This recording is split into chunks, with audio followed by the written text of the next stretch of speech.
Bonjour à tous, alors on est toujours sur les limites avec ici donc ces fameux théorèmes des gendarmes et théorèmes de comparaison parce que, eh bien, apparaissent dans les expressions deux choses. Tout d'abord, les sinus, les fameux sinus n, sinus 2n, cosinus n, qui n'ont pas de limite en plus l'infini. Donc ça c'est un vrai problème.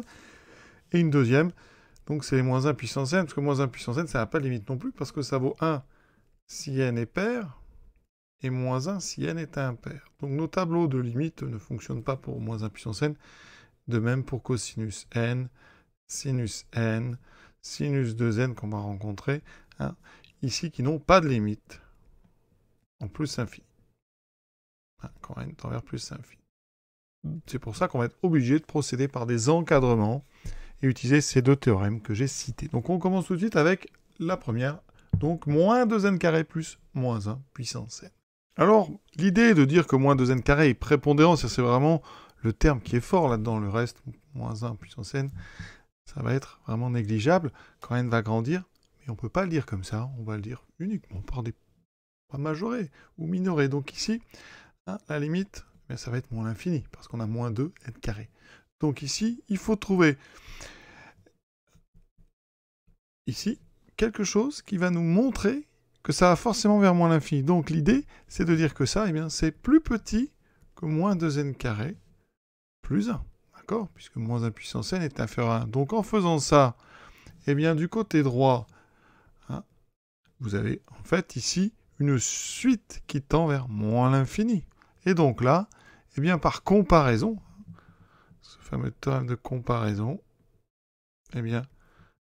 ici, les termes de la suite qui est encore plus petite vont aussi vers moins l'infini. Donc là, directement, limite de la suite en quand n tend vers plus l'infini, c'est égal à moins l'infini. On a en fait ici majoré par chaque terme, par les termes d'une suite qui va vers moins l'infini.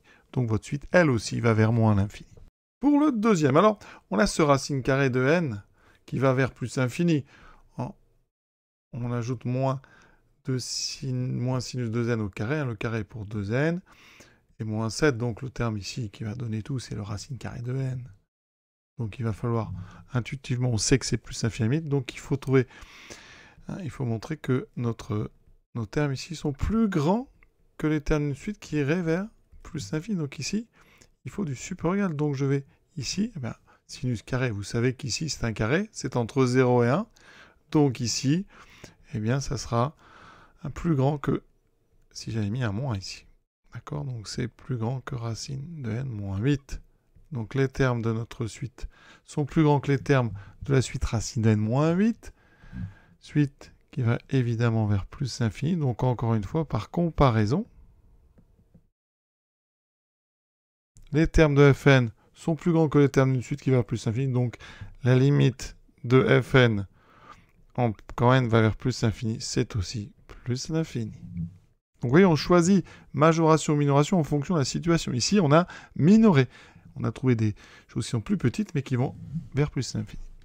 On finit simplement par le 7. Donc ici, le numérateur, 1 plus 5 sinus cube n. Alors, ça n'a pas de limite non plus, mais c'est borné, parce que sinus cube, c'est entre moins 1 et 1. On ne va pas mettre 2 heures à dire ça. Donc ça, c'est entre 1 moins 5 et 1 plus 5. D'accord? Donc, entre moins 4 et 6. Donc le numérateur est borné, donc entre moins 4 et 6. Le dénominateur, lui, qu'est-ce qui lui arrive? On va montrer que ça tend ici vers plus infini. Donc je m'occupe de 3n moins 7 racine de n plus cosinus n. Alors ça n'a pas de limite, cos n toujours, donc il faut faire attention, on ne va pas parler de somme. On va premièrement factoriser ici par le terme qui paraît dominant, c'est 3n, donc je factorise par n, fait 3 plus 7 tiers, donc pardon, j'ai oublié le moins 7 tiers, et on a racine de n sur n, donc racine de n sur n, tout de suite, ça fait une racine carrée au-dessous, plus cosinus n sur n. Alors bien sûr, quand on fait ça, on précise que n est strictement positif pour pouvoir factoriser par un nombre non nul. Et là, on a, alors clairement, ici, 7 tiers sur racine de n, ça tend vers 0, pas de problème. Ici, ça tend vers 3, c'est une constante. Et on a cos n sur n, donc cos n sur n, si on devait...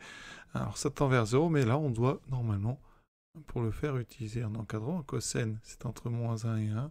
N étant positif, cosn sur n est entre -1 sur n et 1 sur n. Ça tend évidemment des deux côtés vers 0. Théorème des gendarmes. Donc ça tend vers 0. Ça veut dire qu'ici, eh bien, ma parenthèse tend vers 3. Et on a n qui tend vers plus l'infini. Donc par produit, ça tend vers plus l'infini. Donc maintenant, bon, on a... Qu'est-ce qu'on a? On a 1 plus 5 sinus cube n. D'accord? Qui est borné. Ça tend vers plus l'infini. Donc on peut diviser par 3n moins 7 racine de n plus cos n. Ici, c'est pareil. Alors, si vous posez la question, est-ce que ça peut faire 0? Bien, tout simplement, ça tend vers plus l'infini. Hein, donc là, on va dire quoi? Limite, quand n tend vers plus l'infini, de 3n moins 7 racine de n plus cos n égale plus l'infini. Donc, par définition, il est plus infini.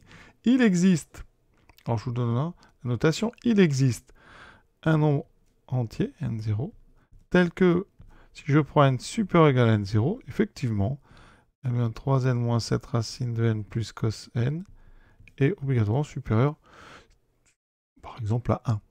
D'accord? Donc c'est non nul, donc strictement positif. Donc on peut facilement diviser par ce terme, qui sera strictement positif, donc ça ne change pas l'ordre. Ici, au milieu, comme je vais diviser, eh bien, je vais retrouver en fait les termes de ma suite qui s'appellent G. Ici, c'est Gn. Et on a terminé parce qu'à gauche, en on a moins 4, on divise par quelque chose qui va vers plus l'infini, donc ça tend vers 0. Ici, ça tend vers 0. Donc encore une fois, théorème d'encadrement, cette fois-ci, un théorème des gendarmes qu'on vient d'appliquer pour le cosinus n sur n. Gn tend aussi vers 0. Vous voyez, il y a pas mal de précautions à prendre si on veut vraiment faire ça de façon très rigoureuse.